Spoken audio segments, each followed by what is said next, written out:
Halo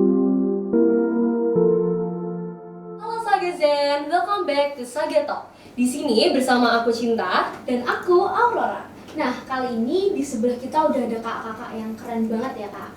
Nah, kalau misal kemarin kita udah ke BIM nih, sekarang kita ke ajang penelitian OPSI.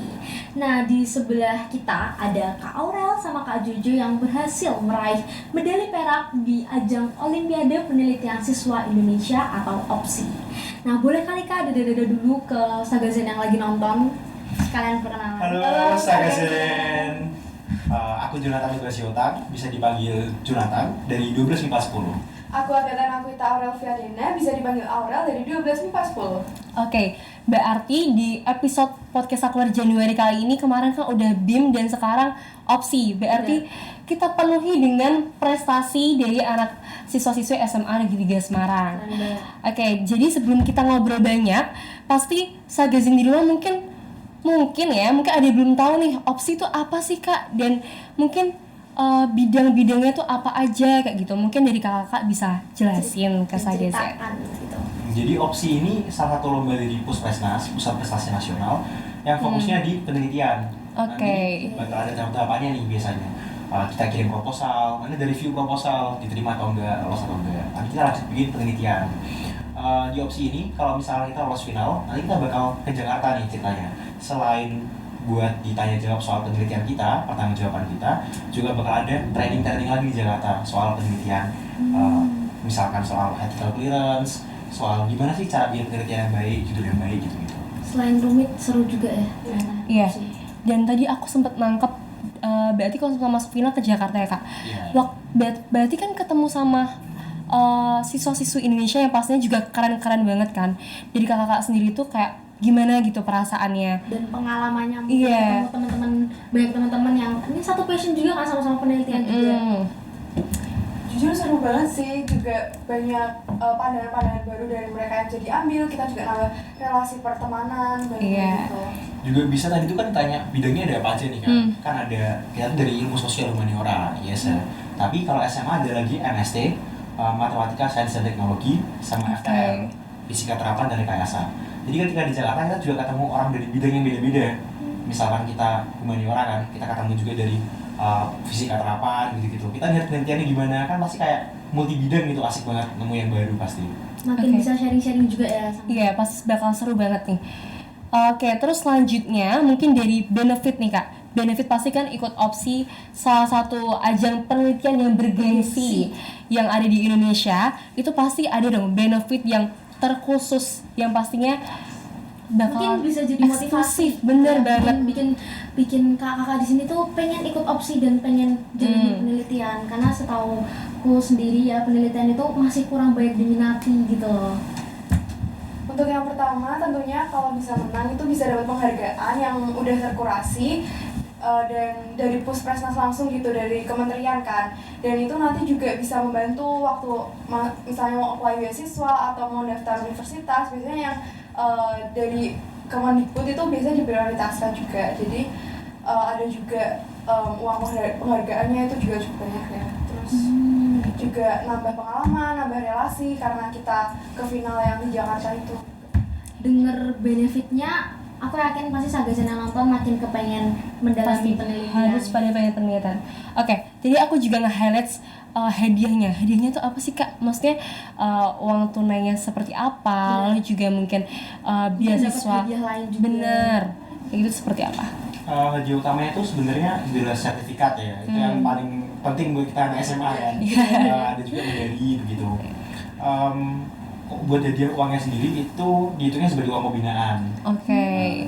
Jadi selain uang pembinaan juga dapat uang lain nih, misalkan uang jajan. Selama di Jakarta tuh kan hampir seminggu kan, kita dikasih uang saku kayak gitu. Berarti gratis ya Kak? Iya, transportasi juga dibayarin bahkan di luar Oke. uang jajan. Wow. Enak ya sebenarnya. Kita aduh, tinggal bikin enak. penelitian. Tinggal bikin enggak. Udah tinggal bawa prestasi, Nah, bener. semuanya free. Semuanya free. Oke, berarti kita bisa nih ya agak move ke judul penelitian atau mungkin step by stepnya, berapa lama dari kakak sekalian tuh mungkin meneliti atau mungkin prosesnya dan lain sebagainya, biar Sagazen di rumah sendiri juga pada tahu gitu.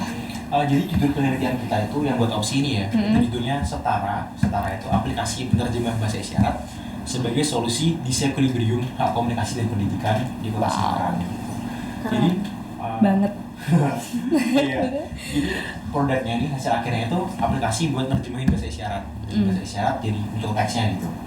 Tapi karena kita sosial humaniora ya, kita tuh nggak cuma fokus di aplikasinya doang. Nanti juga ada misalkan kita cari tahu kira-kira yang nyebabin hambatan komunikasi sama pendidikan di Kota Semarang buat teman-teman tuli bisu itu apa aja ya kayak gitu. Dan cari tahu dari guru-gurunya misalkan, cari tahu juga dari teman-temannya siswa-siswi tuli bisu di Kota Semarang. Oke, aku sempat nge-highlight bagian ke masyarakatnya langsung ya Kak. Ya, itu menarik banget. Pasti itu banyak banget kendalanya. Maksudnya selain seru, aku yakin juga pasti banyak kendalanya gitu. Apalagi kan ke masyarakat yang berkebutuhan khusus gitu. Nah, bisa diceritain Kak mungkin apa aja kendalanya dan ngasih solusinya tuh gimana? Karena mungkin Sagarjin di sana juga ada yang penelitiannya sosial humaniora juga gitu. Keren banget sih itu. Jadi untuk kendalanya itu lebih ke dalam bahasa pengantarnya ya kita ke sana, karena kan bahasa yang digunakan kan oleh teman-teman tuli dan bisu bahasa isyarat, dan kita basicnya itu nggak bisa bahasa isyarat, jadi mau nggak mau aku dan Juju harus belajar juga bahasa isyarat di sana, terus juga biar bisa saling ngerti komunikasi sama teman-teman di sana. Nah, ternyata penelitian itu tidak seru yang kita bayangin ya. Selain seru juga ternyata dan tidak selama yang menakutkan dan tidak seseru itu juga karena banyak sekali kendalanya. Nah, tadi dari ke awal tuh kan bilang kalau awalnya itu kan nggak bisa nih bahasa isyarat. Nah, boleh nggak sih Kak contohin sedikit mungkin bahasa sedikit isyarat? aja. Iya, mungkin kita bisa bareng-bareng belajar juga. Jadi bahasa isyarat itu yang mau dipakai itu kan ada 2 jenis nih. Ada CB sama Bisindo. Jujur baru tahu Iya. banget.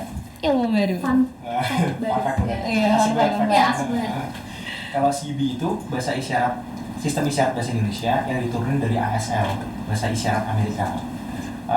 Tetapi yang satu itu jarang dipakai lah, dipakainya udah lama nih. Satu yang bisa dipakai sekarang itu Bisindo, bahasa isyarat Indonesia. Itu berkembang lebih organik, kayak kultur gitu loh. Semua teman-teman tuli bisu itu bisa ngembangin sendiri-sendiri gitu. Dan kadang-kadang juga di beberapa sekolah tuh udah beda Bisindonya. Mungkin supaya etis ke teman-teman tuli bisu kita bakal pakai Bisindo kali ya. Boleh sih perkenalan lagi Boleh. kita pakai Boleh banget. Bisindo. Aduh. Pasti keren banget. Coba. Selamat pagi, nama saya Jonathan. Halo, nama saya Aurel. Kayak gini ya? Nama oke. Susah nggak sih Kak belajar bahasa isyarat gitu? Jujur seru sih, asik ya, kita Iya. juga excited sendiri waktu belajar gitu. Pertama-tama Jujur kita baru tahu sih. belajar tuh kan alfabet dulu kan. Iya. Jadi kita ngomong isyarat juga alfabet Alfabet. doang. Alfabet. Ya, dulu nama gitu kan kayak Aurel, terus Iya. sekarang udah kayak gini karena sempat dibantu sama teman kita yang di sana gitu, buat isyarat nama. Kayak inspiratif banget ya. Oke. Berarti tadi aku mau balik lagi nih Kak ke topik awal. Waktu untuk penelitian itu berapa lama sih? Karena pasti membuat aplikasi itu bukan suatu hal yang singkat ya pasti, dan pasti ada ribet-ribetnya juga gitu.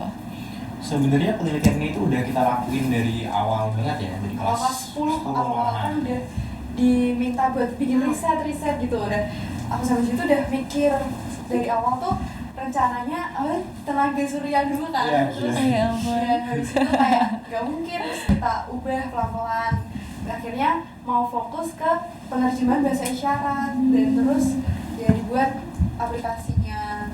Dan waktu itu sempat diikutin ISPO tapi masih bidang komputer sama teknologi, dan cuma dapat honorable mention, juga dimasukin opsi lagi dan nggak lolos final. Terus akhirnya kami tuh berpikir buat ubah ke humaniora, lebih ke fenomena sosialnya yang disorot.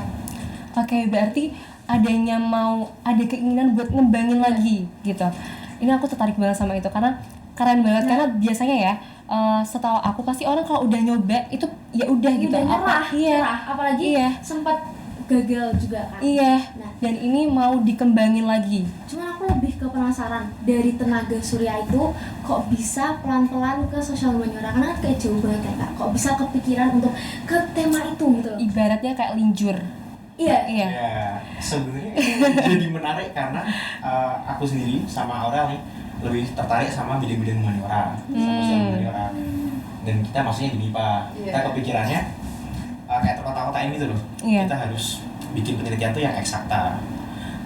Dan ternyata kita memang tidak begitu baik dalam melakukan penelitian eksakta begitu kan. Udah coba mau dari fisika terapannya nih, kan misalkan isyarat ada aplikasinya, kita ngitung vektor jadinya juga gitu. Maunya bahas itu awalnya, tapi wah ternyata nggak bisa juga. Sulit lah buat kita mengekspresikan itu lewat tulisan. Passion kita nggak di tangan. Benar. Berarti pada intinya emang penelitian itu harus yang realistis ya, Kak? Yang sesuai passion. Iya, sesuai passion. yang dekat sih kalau kata ngomong ya. Bener sih. Emang waktu tuh nggak mengkhianati hasil ya, berarti dari kelas 10 dan baru terrealisasikan kelas 12 sampai lolos Bener. opsi, berarti keren banget. Nah, Kak Raya kan sekarang udah kelas 12 nih. Mungkin bisa Kak kasih sedikit kesan-pesan untuk teman-teman yang masih kelas 10 dan kelas 11 yang masih diburu-buru buat riset gitu. Karena kan sekolah Semaga itu sekolah riset ya. Dan masih banyak, bahkan teman-teman saya pun masih kurang tertarik gitu sama riset. Nah, menurut Kakak tuh penelitian tuh penting gak sih, Kak? Mungkin buat aku sendiri, buat kita ya, penelitian itu jadi sangat penting. Karena lewat penelitian kita tuh apa sih, membantu menyalakan obor di dunia ilmu pengetahuan yang gelap gitu. Oh, bener. Gila, bahasanya aneh banget ya. Bahasanya tapi keren banget Kak, itu bahasanya keren banget. Jadi penelitian itu harus dibikin sedekat mungkin sama kita, dari masalah-masalah di sekitar kita. Gak boleh kita mikir kayak ini buat lomba ini nih, aku bakal dapat benefit ini buat penelitian ini kayak gitu. Itu saya rasa juga tidak etis begitu kan. Jadi malah eksploitasi subjek nanti. Makanya karena itu juga kita nggak berhenti misalkan kalah di satu lomba, ya kita punya passion buat membantu teman-teman untuk bisu. Jadi ya kita terusin aja, keep it up. Ya jadi lebih ke memperhatikan urgensi yang ada di sekarang di sekitar kita sih, dan coba menyelesaikan masalah itu lewat penelitian. Jadi penelitian itu dijadiin sebagai untuk membantu sekitar kita ya, Kak, bukan untuk alasan khusus kayak medali dan lain sebagainya gitu. Keren. Terus nih, sedikit pertanyaan lagi ya. Momen paling berkesan apa sih gitu yang Kakak alamin gitu selama berjuang dalam meraih medali opsi? Kalau momen paling spesial aku rasa mungkin kita beda gak sih? Iya. Kalau dari aku dulu ya mungkin. Selama kita studi pustaka tuh, kita nemuin, kan sebelum ke lapangan ada studi pustaka dulu tuh, kita nemuin ada kasus-kasus kayak teman-teman studi bisu dipaksa bicara. Menarik banget. Iya, istilahnya terapi bicara tuh. Iya, benar-benar. Jadi di sekolah bukannya diajarin mapel, mereka lebih diajarin kayak gimana caranya ngomong nih, gimana cara bicara lisan gitu. Dan ternyata itu tidak pantas secara kultur begitu. Mereka harusnya bebas mengeksplor diri mereka, bebas menggunakan bahasa isyarat gitu kan. Benar. Dan di studi pustaka itu hanya terjadi dalam tingkatan keluarga. Seringnya kayak gitu kan, keluarga dari orang tua yang enggak berbahasa isyarat gitu kan, dapat anaknya ternyata tidak bisa menggunakan bahasa lisan, terus ya dipaksa atau berbicara bahasa lisan. Tapi ternyata kita temuin itu juga di SLB, di tempat yang harusnya jadi safe zone buat teman-teman bisu, buat bebas belajar gitu kan, ternyata masih ada yang tetap memaksakan harus bisa bahasa lisan. Itu buat saya ketika pertama kali kita diskusi sama gurunya, saya kaget saya kayak, wah ternyata beneran ada, saya kira saya gak bakal nemu gitu. Aku yakin Sagazi Dirma juga pada kaget. Baru pada tahu juga. Iya. Kaget juga. Dan kita kerasanya itu fine-fine aja, karena selama ini bahasa isyarat itu masih apa sih, terkungkung gitu. Jadi kayak wah ini bahasa karena bahasa ini tercipta karena kita nggak bisa ngomong di sana aja gitu. Padahal lebih dari itu juga bahasa kayak Spanyol, Inggris, Jawa itu juga bahasa sehari-hari, budaya juga. Penting juga ya Kak sebenarnya buat dipelajari gitu. Oke. Kalau jujur buat aku momen paling berkesan tuh waktu aku sama Jojo bisa berkomunikasi langsung sama teman-teman yang aku di Bisu gitu, dan juga bisa nambah teman juga di sana, dan kita bisa saling berkomunikasi dan kayak wow, oh my god, kita bisa bahasa isyarat, akhirnya kita bisa komunikasi gitu. Keren banget sih, keren banget. Nah, ini kita masuk kelas questions ya Kak. Ini ada nggak sih Kak yang mungkin mau disampaikan ke Sagazin yang nonton, yang mau berprestasi juga kayak Kakak untuk ikut ajang penelitian lomba atau bahkan bisa menangin opsi Ya, atau bahkan konsisten gitu di penelitian kayak konsisten gitu. tuh hal yang paling sulit ya sebenarnya. Benar. Realistisnya.